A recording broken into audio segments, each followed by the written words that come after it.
Bem, então, muito boa tarde a todos. Ahm, Muito bem. O João estava aqui a mandar-me uma mensagem. Ora bem, vamos então recomeçar este ano. Este é o primeiro seminário de Jardins, Paisagem e Ambiente de 2022, portanto é com muito gosto que vamos receber aqui nos nossos seminários a nossa colega Joana Freitas, que atualmente coordena uma ERC, que é, portanto, uma daquelas bolsas milionárias do European Research Council, para estudar as dunas. E, portanto, e como isto tem imensas implicações, tanto a nível da paisagem como do ambiente, já há algum tempo que eu gostava de a convidar e agora é que surgiu a oportunidade. Portanto, a Joana tem desenvolvido a sua carreira, sobretudo na história ambiental, não é, Joana? Até que depois ganhaste esta bolsa e, portanto, montaste uma equipa para estudar alguns casos de estudo de dunas, não é? Eu sei que um é na Nova Zelândia, não é? Sim, E depois sim. Portugal, e não sei, bom, mas a Joana agora irá explicar isso tudo muito melhor. E, portanto, sem mais atrasos, passo a palavra. E muitíssimo obrigada por teres aceito o convite. Eu é que agradeço este convite e a oportunidade para estar aqui e poder falar sobre o meu trabalho. É sempre muito bom e acaba por ser um desafio ter diferentes públicos e diferentes áreas, não é propriamente áreas do conhecimento, mas a trabalhar outro tipo de história, a trabalhar sobre a história da ciência, jardins, paisagens, obriga a pessoa também a refletir um bocadinho sobre o que é que pode apresentar do trabalho que está a desenvolver que interesse àqueles que estão a ouvir. Este é um projeto interdisciplinar. Somos uma equipa de 5 elementos, em que há um historiador da ciência, o Inácio, que está aqui presente, uma bióloga, um engenheiro especialista em dinâmica costeira, e uma geógrafa, e esperamos ter em breve outro colega americano que é antropólogo, e portanto a ideia é ter diferentes visões diferentes áreas do conhecimento e diferentes visões sobre as dunas.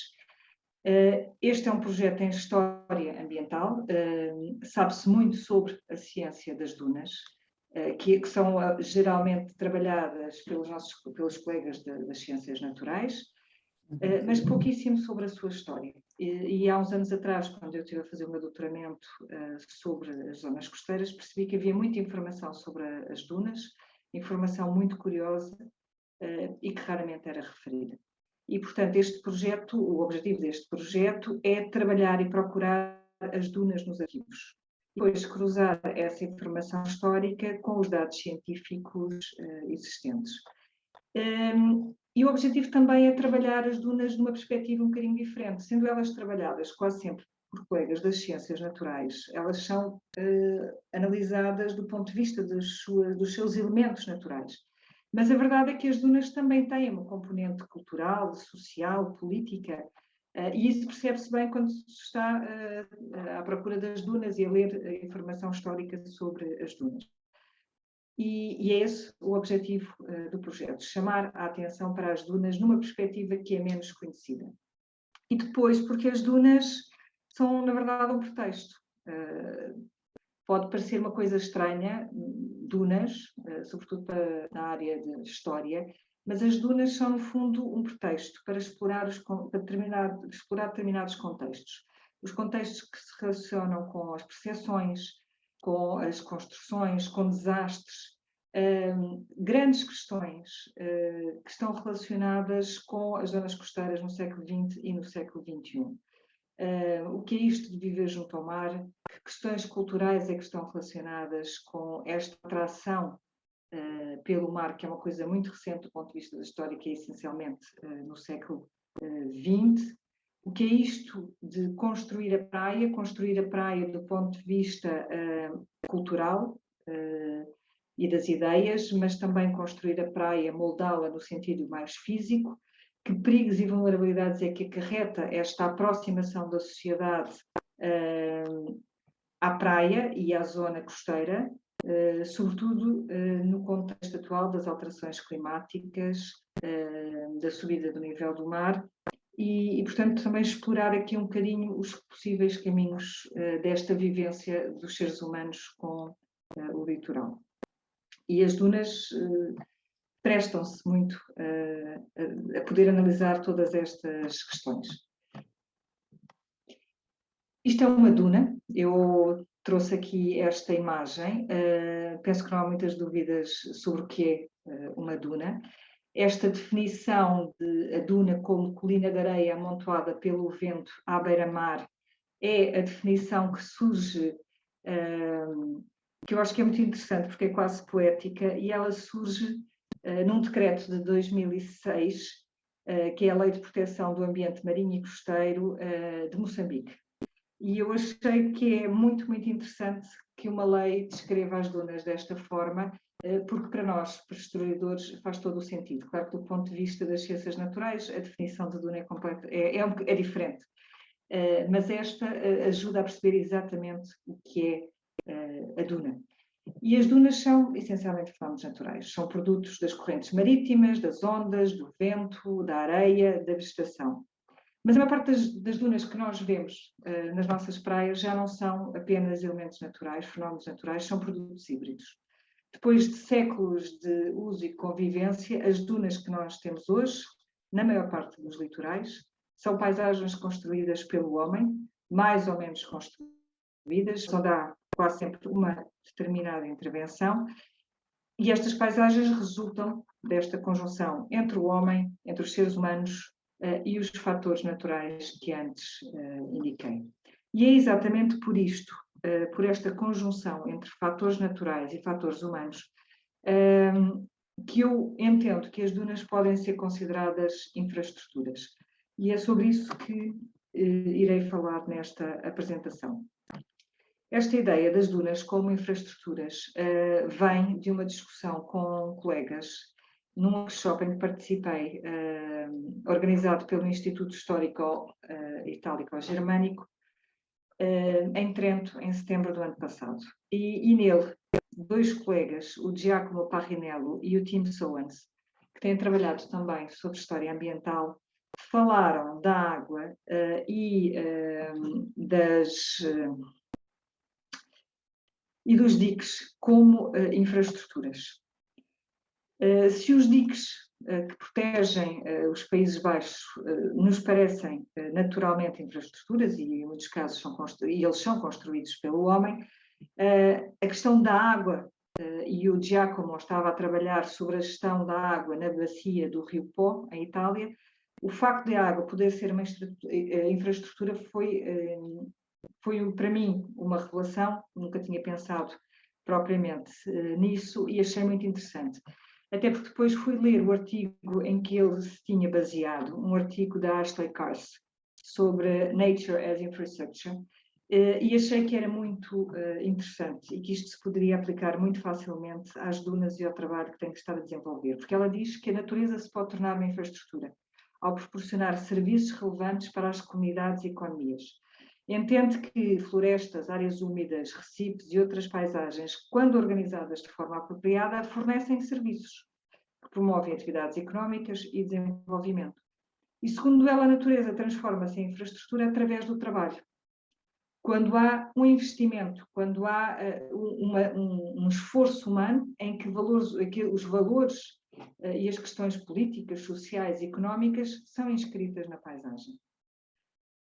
E as paisagens tornam-se infraestruturas no âmbito de um sistema de produção, ou seja, elas são intervencionais, elas são moldadas para cumprir uma determinada função, para prestar determinados serviços de ecossistema. E esta ideia das paisagens ou das dunas ou da água ser uma infraestrutura, eu acho que combina também muito bem com outra ideia, outro conceito desenvolvido por um colega que se chama Emmanuel Krek, no livro Environmental Infrastructure in African History.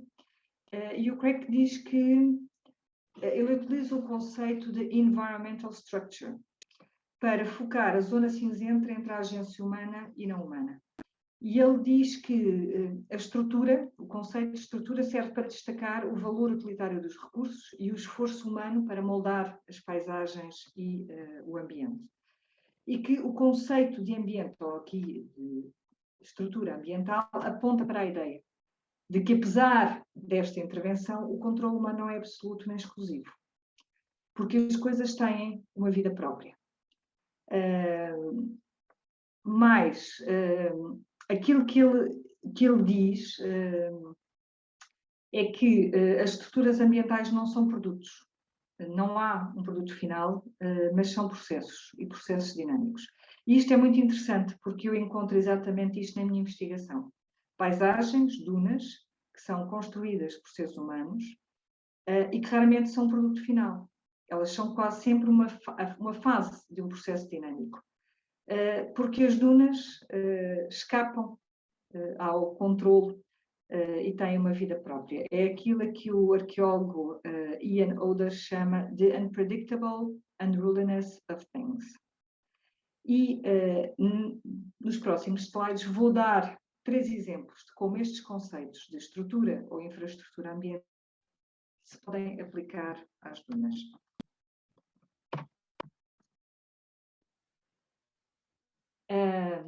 Na pequena idade do gelo, portanto, entre o século XIV e o século XVIII, as condições climatéricas que se fizeram sentir na Europa contribuíram para que muitos campos de dunas na Europa perdessem uma parte da sua vegetação, e a isto também se juntou um conjunto de atividades humanas, desenvolvimento da agricultura, desflorestação, que contribuíram para que grandes campos dunados na Europa ficassem sem vegetação e fossem mais facilmente removíveis pelo vento. E quando estas grandes dunas, estas grandes colinas de areia, se começaram a deslocar para o interior, começaram a causar uma série de estragos, nomeadamente a destruir e a cobrir povoações, campos agrícolas, a assorear lagoas, estuários, portos. E, portanto, as dunas, no século XVIII, estavam associadas a medo e destruição. E há inúmeros relatos e descrições em Portugal, em Espanha, em França, no Reino Unido, na Dinamarca, que falam sobre os problemas causados pelas dunas em movimento, ou as dunas móveis.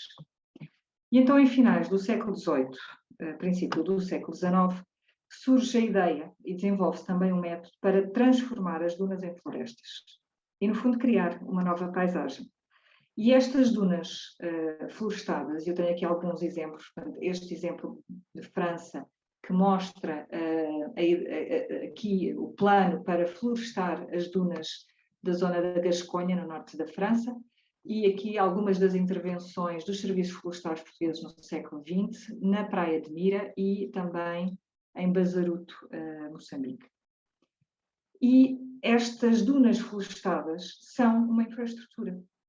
Há um trabalho com propósito, que é controlar as areias e converter as dunas em espaços produtivos. Portanto, há uma intervenção humana para que as dunas passem a ser uma coisa diferente daquilo que eram e que tenham um propósito, é transformar as dunas inúteis, estéreis, num espaço florestal capaz de fornecer rendimentos. Mas as coisas têm vida própria e, portanto, estas dunas florestadas vieram a ter outro tipo de problemas. Na maior parte dos casos, aquilo que foi plantado foram pinheiros e, portanto, o que temos são monoculturas de pinheiros, com o desaparecimento de habitats e espécies autóctones. Hoje em dia, estas matas continuam a existir e nós temos vários exemplos ao longo da costa portuguesa e noutras regiões da França, em Inglaterra, na Dinamarca, e um dos grandes problemas que têm é os incêndios. Mas há outro exemplo de dunas como infraestruturas, ou transformadas em infraestruturas. No século XX há uma mudança de paradigma. As dunas deixam de ser espaços vazios, perigosos, nefastos e, de alguma forma, evitados, para se transformar em espaços valorizados. espaços que são valiosos como barreiras naturais contra as inundações marítimas. Esta fotografia é da Praia do Furadouro, no princípio do século XX, e mostra bem que com a aproximação, com a litoralização da sociedade portuguesa, houve uma aproximação e uma intensificação da construção junto às praias, que levou à destruição das dunas. E percebe-se bem aqui que a duna está praticamente destruída pelo pisoteio, os carros, as construções, as próprias construções foram feitas em cima das dunas. Este jardim, no fundo, o que aqui está é areia, é a própria duna. E à medida que há esta aproximação da sociedade ao litoral e que há a destruição das dunas, também se percebe o quão importantes elas são como barreira contra o mar. E o Furadouro é um dos casos mais emblemáticos de erosão costeira em Portugal. E temos aqui este exemplo da capela. Uma das capelas, foram destruídas pelo menos 2 capelas no Furadouro. E a situação atual no Furadouro é esta: uma grande parte, a povoação está protegida por obras de engenharia costeira, e durante o inverno, esta fotografia foi tirada durante o inverno, praticamente não há praia. Ora, nos últimos anos, o que se tem procurado fazer em termos de medidas de gestão e de proteção da linha de costa é construir, consolidar ou reabilitar as dunas como estruturas de defesa contra o mar. E esta construção, consolidação ou reabilitação das dunas é, no fundo, a criação de uma infraestrutura. É procurar manter aquilo que já existe, ou consolidar, ou reabilitar, ou até construir quase de novo dunas que são naturais, mas têm uma grande intervenção humana, para que elas sirvam como barreiras e como estruturas contra o mar. E aquilo que vemos aqui é uma intervenção de reabilitação na costa, na Praia de São João, na costa da Caparica, em que são usadas vedações e vegetação autóctone para fixar a areia. Mas também se procedem à alimentação artificial de praias e, em alguns casos, até à utilização de maquinaria para construir. Neste caso, nós não temos propriamente uma dura, temos um monte de areia, não é a mesma coisa, mas isto foi feito ali na Praia da Moita, aqui em Cascais, a ideia de utilizar a areia durante o inverno para preservar as infraestruturas que foram construídas na praia. Mais uma vez, como disse, as coisas não têm vida própria, as coisas têm vida própria e, portanto, estas dunas e esta areia não ficam muito tempo no lugar. E isto implica que este tipo de trabalhos tem que ser mantido com regularidade. E com a subida do nível do mar e sem areia, porque temos problemas de escassez de areia nas praias portuguesas e noutras zonas do mundo, tudo isto pode não ser suficiente. E depois temos ainda o caso das dunas jardim. As dunas jardim são um caso, isto é um nome que tem sido dado, as dunas jardim, ou pensadas como um jardim, é um caso interessante, porque quando se procurou fazer a florestação das dunas no século XIX, na Europa, se utilizou como espécie pioneira uma espécie autóctone, que já é comum nas dunas, mas no fundo procurou-se plantá-la, semeá-la e intensificar. Essa espécie chama-se Amófila arnária, que em Portugal é conhecida como estorno. É uma espécie autóctone da Europa e, portanto, foi muito usada em França, Inglaterra e noutros países. Acontece que quando esta espécie foi levada para fora do continente europeu, nomeadamente para os Estados Unidos, para a África do Sul, para a Nova Zelândia e para a Austrália, exatamente com o mesmo propósito, de servir de espécie pioneira para estabilizar a areia e depois poder proceder à florestação, à plantação de árvores, esta Amófila arnária, como espécie invasora, como espécie exótica, acabou por se tornar invasora em alguns destes países. E aquilo que se vê, e que começou já no século XX, é a ideia de que se quer recuperar e se quer voltar às dunas, a ter dunas como elas eram, antes da introdução da Amófila arnária, que tem tendência a estabilizar a areia e a contribuir para que as dunas, quando estão estáveis, a vegetação cresce mais rapidamente e, portanto, tem a tendência a seguir arbustos e árvores. E em alguns países, como a Nova Zelândia ou nos Estados Unidos, na costa do Pacífico, aquilo que se tentava fazer é retirar a Haemophila ardenaria para voltar a ter as espécies autóctones ou então, em certos casos, a areia despida ou nua. E então há aquilo que às vezes em inglês diz de bare sand or versus vegetated sand. E, portanto, reparem, nos sítios onde houve uma intervenção e um trabalho imenso para transformar as dunas, estabilizá-las e fixá-las através de floresta e através de vegetação, agora há a tendência inversa, que é tirar tudo isso e voltar a ter dunas móveis e dunas quase sem vegetação.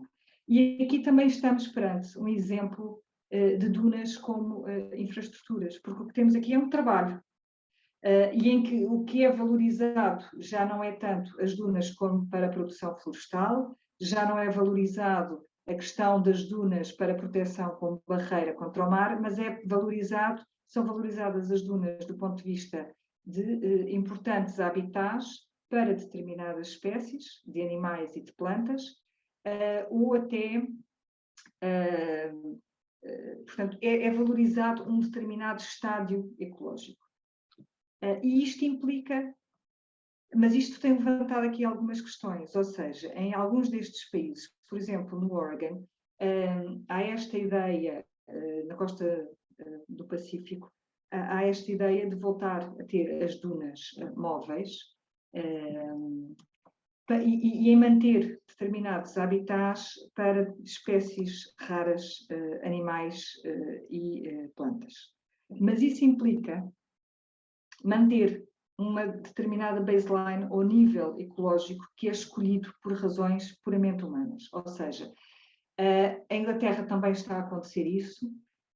Em alguns casos estão a retirar as áreas florestais, tudo aquilo que foi plantado no início do século XX, para se voltar a ter dunas naquilo que é considerado um estado mais natural.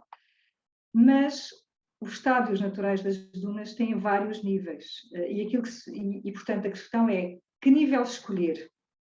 E que nível escolher é uma razão puramente humana, puramente estética ou puramente de conservação da natureza. E isso é complicado. E, portanto, há outros cientistas que têm contestado muito este processo. Aquilo que eles chamam de transformar as dunas em jardins, porque se querem preservar o habitat de determinado animal, determinadas plantas, o que acontece é que quando as dunas evoluem naturalmente para uma coisa diferente, há uma intervenção humana para que isso não aconteça. E estas dunas jardins, esta ideia de que a duna pode ser mantida quase como um jardim, interrompem o processo dinâmico de desenvolvimento das dunas. E há quem seja contra este tipo de intervenção. A minha ideia, ao mostrar-vos estes três exemplos, é transmitir como as dunas têm sido moldadas de acordo com as intenções humanas.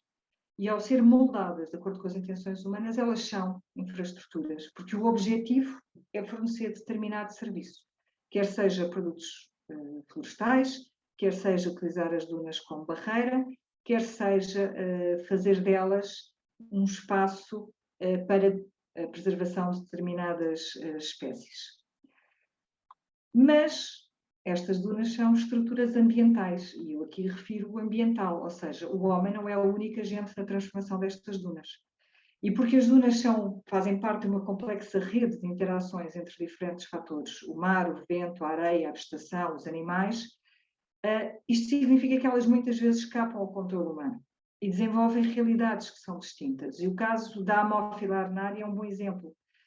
Começou por ser um instrumento para a estabilização da areia e, ao tornar-se invasora, criou uma série de problemas ambientais e que, no fundo, há em determinados países, como a Nova Zelândia, uma das grandes questões da manutenção das dunas hoje em dia é exatamente retirar a Haemophila ardenaria e privilegiar espécies autóctones.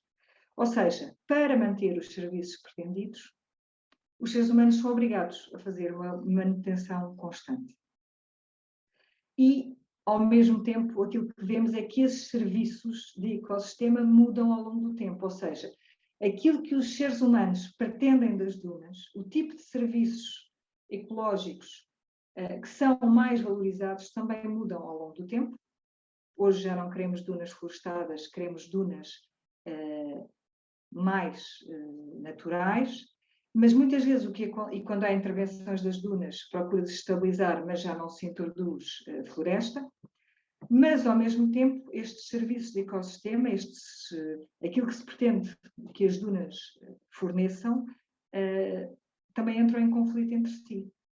Tem havido uma grande contestação nos Estados Unidos, nomeadamente no Oregon, onde, como expliquei, se tem procurado tirar a amófila arenária e permitir que as espécies autóctones se desenvolvam, ou então ter até dunas praticamente sem vegetação, mas depois há um conjunto de cientistas da Universidade do Oregon, por exemplo, que contesta isto, dizendo que as dunas com vegetação são muito mais estáveis e funcionam muito melhor como barreira contra a subida do nível do mar, e que, ao tirar essa vegetação, se pode tentar a pôr em causa a proteção oferecida pelas dunas. E, portanto, os serviços que se querem das dunas variam e podem mesmo entrar em conflito entre si. E isto faz-me também pensar, e agora para terminar, numa citação da Olga Tokarczuk, que foi Prémio Nobel da Literatura há uns anos atrás, e que diz por que razão devemos ser úteis e em relação a quê? Quem divide o mundo em útil e inútil e com que proveito? Todos conhecemos os proveitos daquilo que é útil, mas ninguém conhece os benefícios daquilo que é inútil.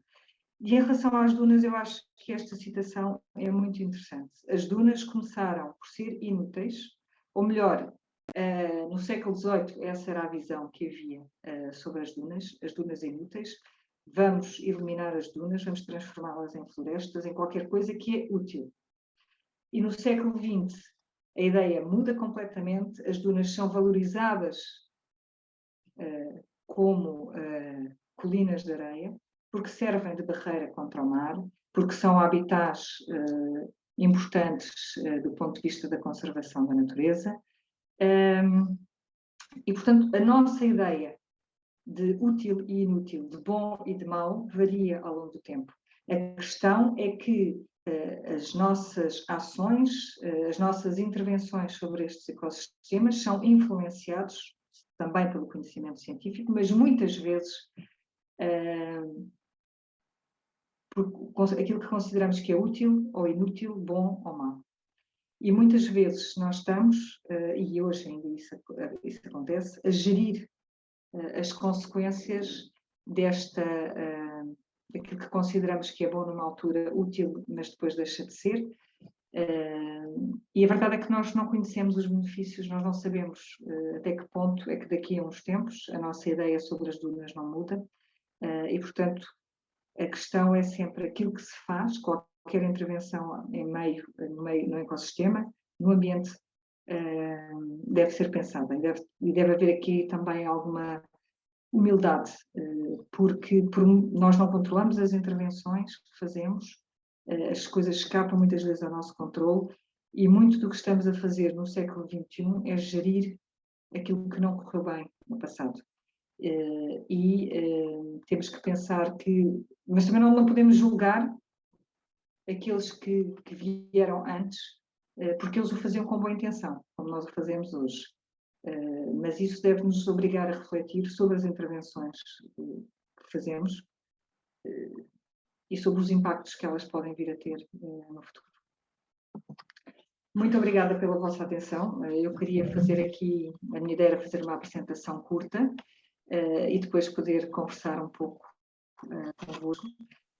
Queria também dizer-vos que o Projeto DUN tem um site onde estão as publicações, os materiais que nós temos estado a desenvolver. que estão todos em Open Access, e, portanto, quem quiser saber mais sobre o projeto ou ler alguns dos artigos que temos estado a publicar, podem encontrá-los no nosso site. Muitíssimo obrigada, Joana. E, portanto, está agora aberta a sessão para discussão. Portanto, se houver algumas questões para fazer já à Joana, podem avançar. Alguém? Eu tenho uma. Então diga, Patrícia. Olá, Joana. Eu sou a Patrícia, Olá, do Projeto Patrícia. Aqua. Gostei muito da apresentação, parabéns. Eu gostaria de saber a opinião da Joana referente, dentro dessa temática das infraestruturas e dessa gestão do que já está feito ou já está colocado nesse ambiente de Duna. Como a Joana enxerga essas comunidades ditas informais ou que não são planeadas, a exemplo da comunidade do Torrão, que existe nos arredores de Lisboa. Como seria uma gestão ideal para esse espaço? Seria, de fato, uma remoção, uma interação? A zona do Torrão da Caparica, nós fizemos, por acaso, um trabalho sobre a costa da Caparica e aquela zona, no século XIX, era completamente diferente. E foi uma das zonas onde houve grandes intervenções dos serviços florestais. Foi na zona da costa da Caparica, exatamente porque tinha dunas móveis e que o objetivo era estabilizar as dunas e transformá-las na que é hoje a mata da Caparica.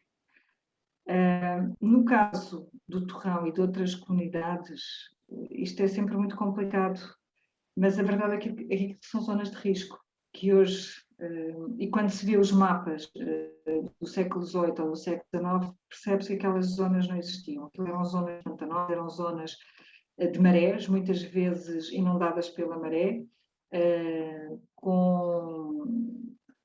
onde havia problemas de malária, por exemplo, e são com as alterações todas que houve de drenagem, não é drenagem Bem, as intervenções no Porto de Lisboa e com todas as movimentações que houve naquela zona para melhorar os acessos ao Porto de Lisboa, é que aquela zona acabou por se desenvolver e hoje é mantida pelo esporão que lá está. A questão é que são zonas muito, muito instáveis e com a subida do nível do mar, todas estas comunidades que vivem demasiado perto estão em risco. E que é uma zona de areias. E a areia não existia lá antes, agora existe e pode facilmente voltar a desaparecer. E, portanto, eu sei que do ponto de vista humano, social, é muito complicado, mas a longo prazo estas comunidades vão ter que ser retiradas ou então acabam por estar em risco, não é?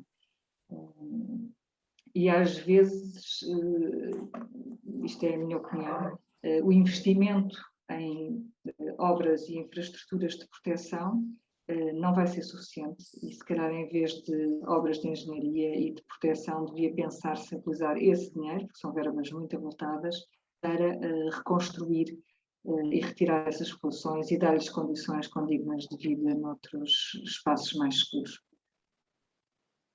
Obrigada, Joana. Olhem, eu por acaso no outro dia fiz a apresentação de um livro onde tem 2 capítulos sobre o segundo torrão, que é precisamente isso, não sei se vocês conhecem, que é este aqui. Não. Então, é uma participação pública, isto é sobre isso, é sobre participação pública das pessoas, é aquela história da ciência cidadã ou arte cidadã, em que há participação pública, que são os próprios atores da região participarem, contribuírem de alguma maneira para o feito científico-artístico. E esse bairro era um dos espaços alvo de uns destes efeitos, que tinha coisas a ver, claro, comunitárias, não é? Portanto, apoios comunitários a estes bairros. e precisamente falava muito de estar a ser engolido pelo mar. Se iria ou não ser engolido pelo mar. Por acaso, se calhar depois tu gostarias de ver isto. Sim, era interessante, vou procurar. Porque há lá uns projetos destes meio artísticos, participação pública, não é bem? Sim, é interessante porque a Costa da Caparica tem uma história em termos de ocupação muito recente. Aquilo que nós chamamos de Costa da Caparica, e quando foi, por exemplo, o terremoto de 1755, há depois o inquérito de 1758 para avaliar os estragos. E o inquérito e o parco da costa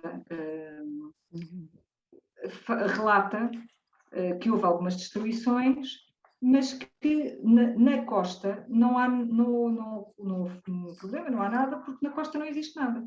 Isto em 1755 não havia nada na costa. Como em tantas outras zonas do litoral português, estavam vazios. Eram habitados por pescadores apenas na época da pesca, que era o verão.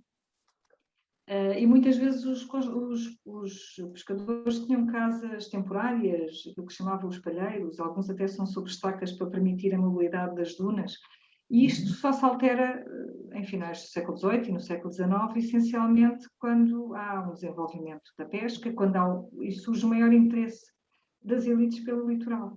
E aí começa a haver uma fixação destas populações e começam a chegar os outros que vêm a banhos para a praia. Mas nós temos um trabalho sobre a Costa da Caparica no site e agora também um artigo e temos um conjunto de mapas e dá perfeitamente para ver como a ocupação na costa, que a Costa da Caparica era a praia da Caparica. A Caparica, o Monte da Caparica e a Caparica ficam lá em cima, numa zona protegida e bem distante daquilo que é a praia. Na praia havia muito pouco. E os mapas mostram isso, quer dizer, as populações na altura percebiam muito bem que eram ambientes muito instáveis e que não eram sítios seguros para se viver. E atualmente há vários casos em que depois fizeram construções de cimento sobre dunas, não é? Sim. Há casos que em Aveiro, não sei o quê, eu uma vez também vi uma apresentação sobre isso. Há casos mesmo perigosos, que as casas podem desaparecer, desabar todas de um momento para o outro. Sim, aquele exemplo que eu mostrei da Praia do Furadouro, a própria capela estava construída nas dunas. Pois, exatamente, mas aqui já é tipo a prédios dos anos 50 ou coisas do género, assim, umas construções. Pior ainda, mas outro caso emblemático na costa portuguesa é Espinho.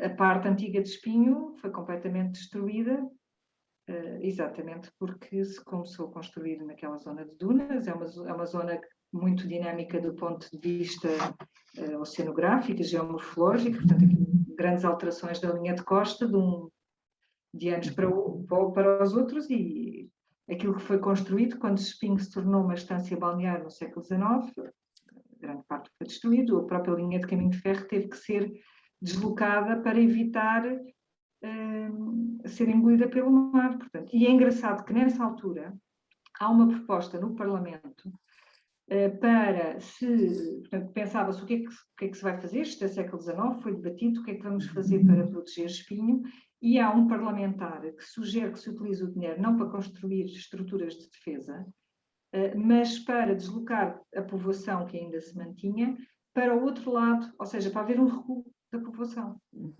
isso não foi feito. Aquilo que se decidiu na altura, que tem sido e que foi até há bem pouco tempo, hoje em dia já não tanto, manter, ou seja, construir grandes obras de engenharia e proteger assim as povoações, que geralmente, considerando-se protegidas, têm crescido ainda mais, aumentando todos os riscos e aumentando a sua vulnerabilidade. Mas eu acho que a questão das dunas permite falar sobre muita coisa, e esta ideia de que nós olhamos para as dunas, achamos sempre que elas são, vemos-las como paisagens naturais, não é? Aqueles montes de areia, vegetados, é um espaço muito bonito do ponto de vista estético, de lazer, de fruição. Agora há uma série de câmaras que têm instalado aqueles passadiços que permitem passear dunas. Aqui em Cascais temos a duna em Cascais temos a Duna da Casmina. São espaços muito, muito agradáveis, mas muito do que ali está já foi fortemente intervencionado e já teve já teve influência humana. Já não falamos de dunas cristinas, falamos de dunas que, no fundo, hoje em dia são perfeitamente híbridas. Acho que a Lisa também queria falar. Podem usar aqui as raise hand nas reactions, é mais fácil. Lisa. É o João Puga, tem uma pergunta. Então, eu não sei agora a ordem, mas temos a Lisa, a Eddie e o João Puga, não é? Isso. Então, se calhar posso passar, eu não sei quem é, a Lisa primeiro. Não tenho pergunta, but thank you very much for this interesting presentation. It helped me a lot here in Switzerland to understand the environmental histories and the problems and the different interactions concerning the dunes. So, thank you very much. Obrigada, Lisa.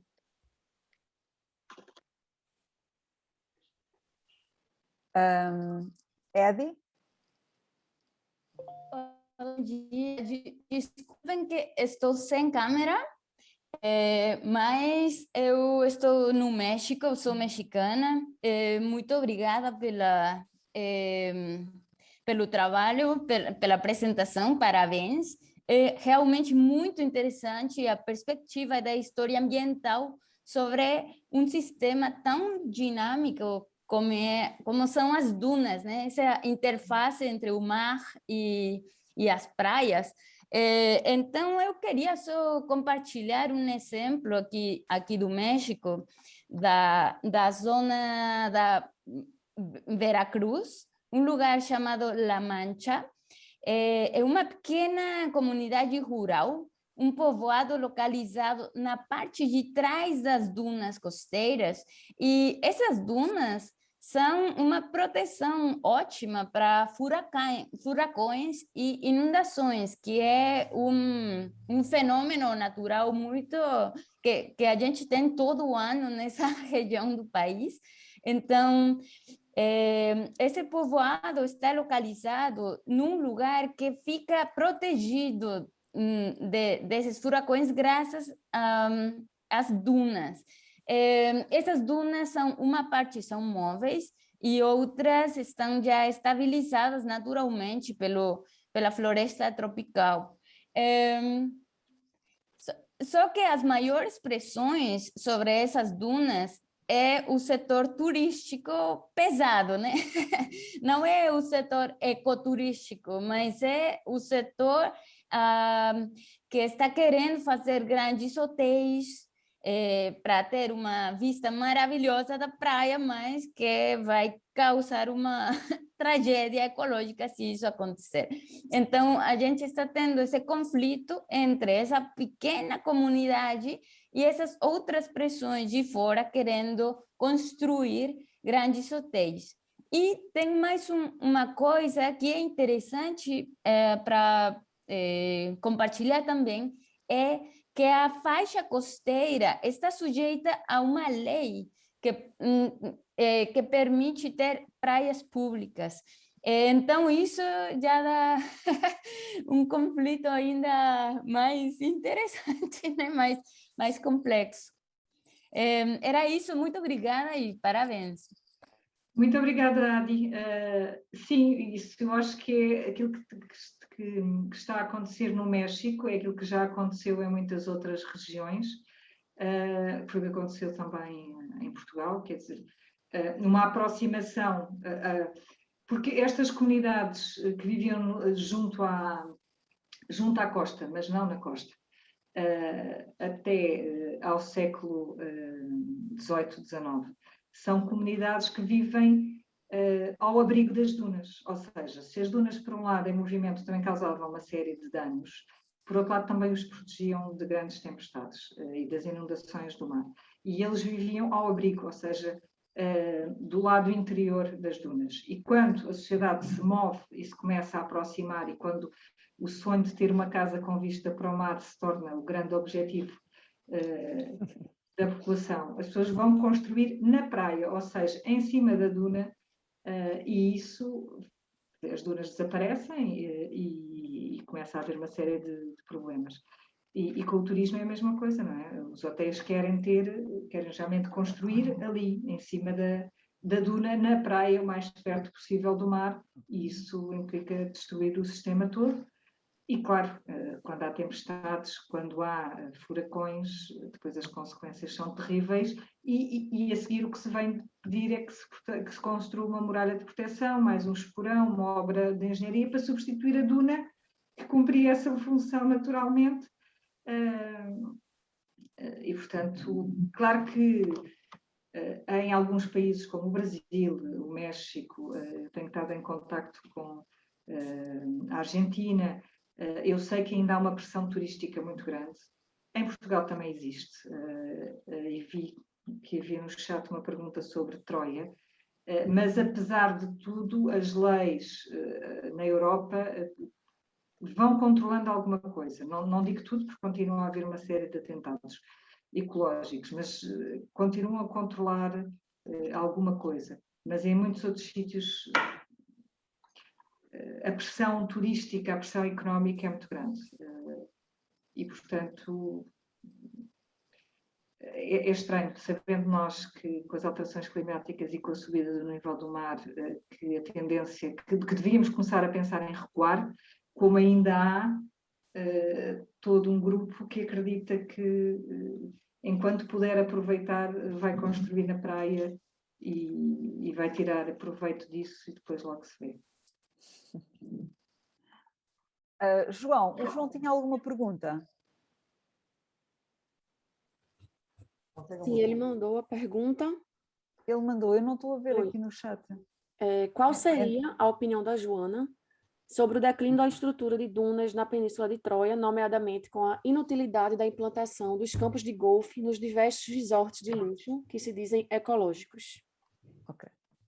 Acho que a Joana recebeu já e...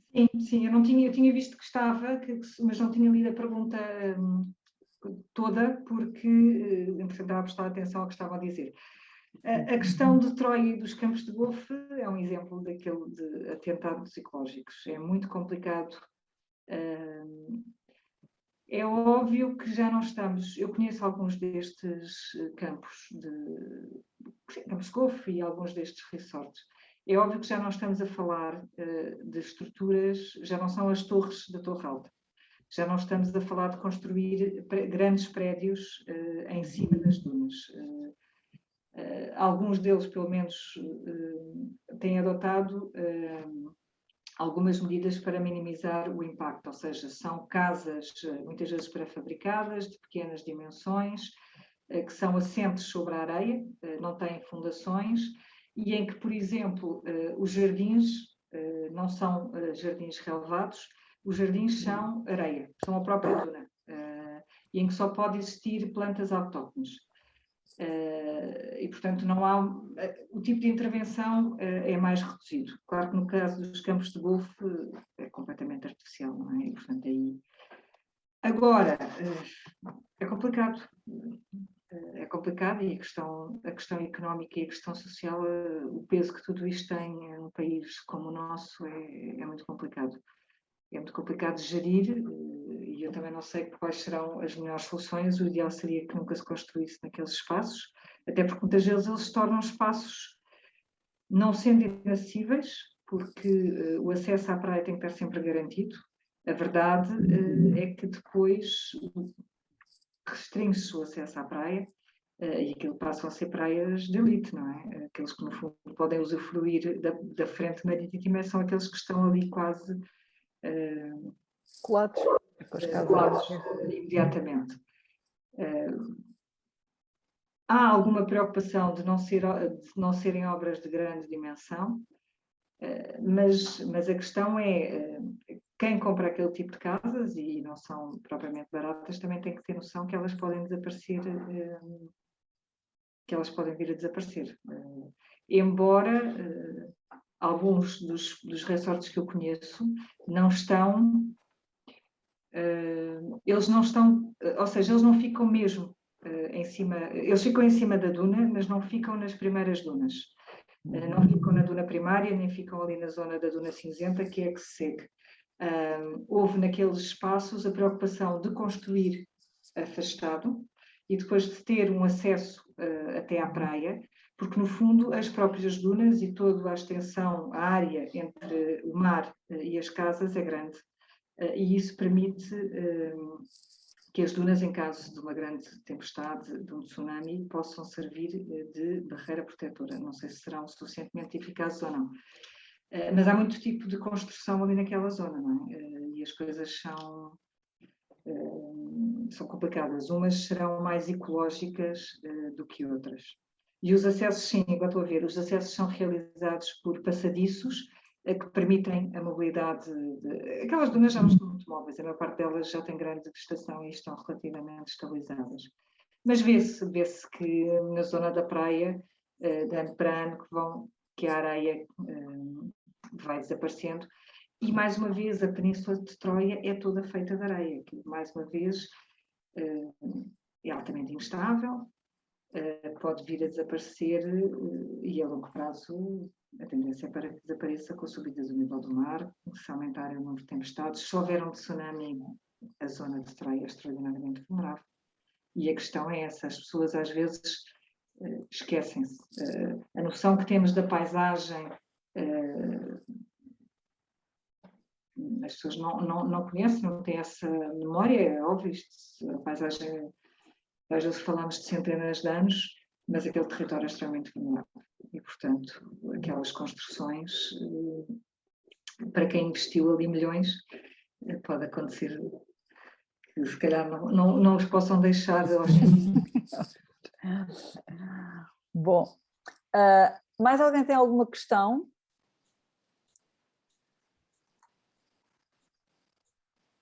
O João não deve estar com boa internet, porque senão estaria aqui a falar connosco em vez de andar a mandar perguntas pelo chat, a responder pelo chat. Bom, se não, Joana, agradeço imenso, gostei imenso. Realmente aprendemos imenso. Cada vez que saímos um bocadinho fora da nossa bolha, acaba por ser melhor porque aprende-se mais, não é? Porque são muito mais coisas novas que se eu falar. Sabes que eu, nos documentos da agricultura, encontrei, eles andavam, precisamente agora relacionei com o que tu estavas a dizer, no século XIX, a plantar o penisco no Algarve. E é os pinheiros, não é? Para precisamente estabilizar as dunas. Bem, eu só encontrava aquilo penisco no Algarve. Em que região? Porque isso deve ser ali mais para a zona de Monte Gordo, Vila Real de Santo António, não? Ou aquilo é do distrito de Faro, seria nessas zonas de Faro. Sim, porque foi as zonas onde houve mais intervenção, que é aquela praia verde, Monte Rota, toda aquela zona que tem,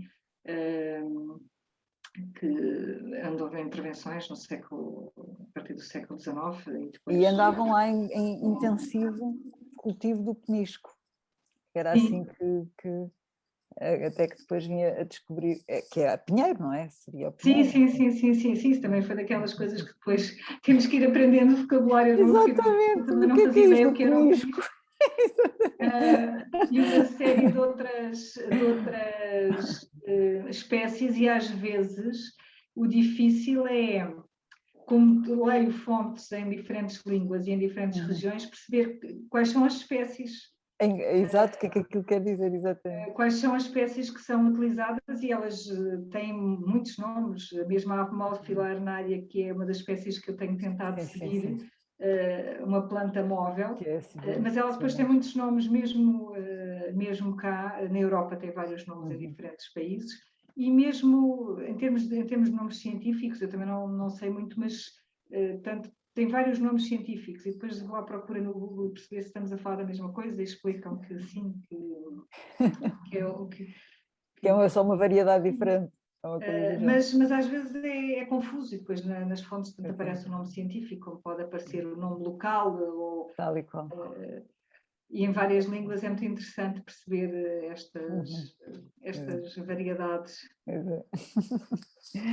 Tá bom. Então, obrigadíssimo.